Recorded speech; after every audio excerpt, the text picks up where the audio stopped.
Hey, I'm glad to be back with you. This broadcast is Cowboy Ron Remembers. As I mentioned to you before, for 45 years I was a tour bus driver in Washington, D.C. Picked up people, individual sales, and explained the sites to them. But one of the other things the company would do, they would rent the whole bus out for shuttle services or whatever.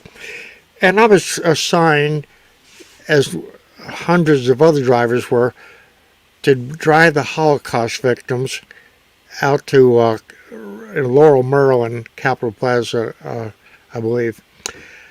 And it was an eye-opener. It was a privilege.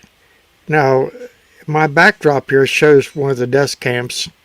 Show little children standing there, nothing to do, freezing.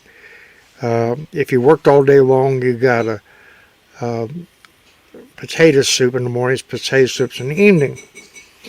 But anyway, as you can imagine, I got there a little bit early. I picked up, my assignment was to pick up the people that were staying at the Holiday Inn, Scott Circle, 1501, Rhode Island Avenue Northwest. And people will come out, a few at a time. So a wonderful couple come out. I wish I could give you their names. But husband and wife, and they sit in the right seat. So I wanted to know if I could ask them some questions, and they gladly shared their experiences with me.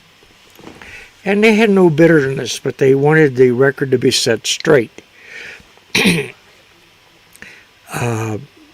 So they survived. They've been married for many years. I think they were about 65 years old.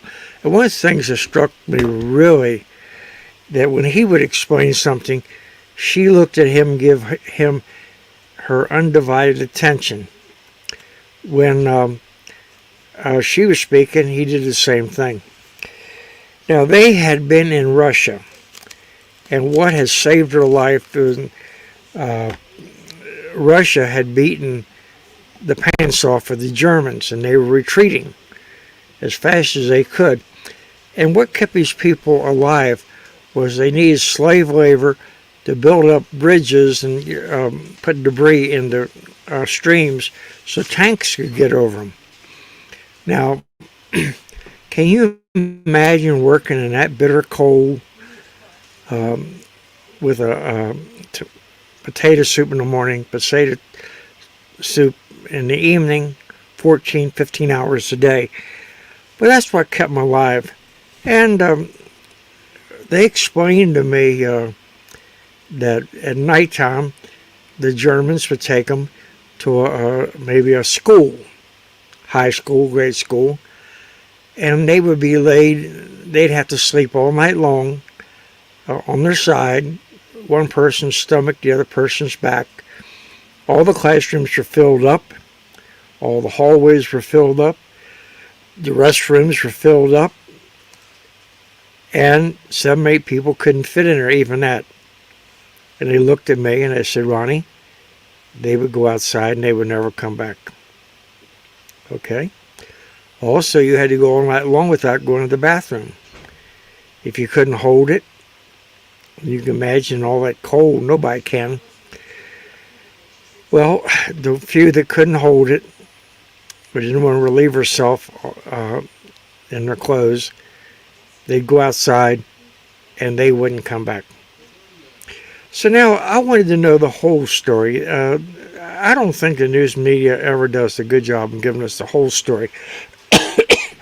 They give us the awesome pictures, and I'm not going to go into this too much. We've all seen skeletons in wheelbarrows being dumped into a lime pit or burnt. And we've seen people standing there, and you could count their ribs. In one of the movies I saw the other day, they said that people forgot how to eat. So they said, unlike what the news would show you, said the big death camps you see, I can't pronounce any of their names, said they were actually the Cadillacs of death camps, if you could have a Cadillac. And by that they meant it was ran in an organized way. You only got potato soup twice a day, but you got it on time. and that bought you a little time to try to cope with whatever you had to cope with. But if you stayed in a small concentration camp, if the commandant got drunk, you may not eat for a couple of days. And that's just mind-boggling. But these people, I wish I knew their names and I wish I knew what happened to them, but they did want to share that with me. And I was careful with my questions. But a couple real heroes. And out of that misery, you could say, at the very least, they found true love. Okay, I think that is going to be everything right now. This is Cowboy Ron saying so long.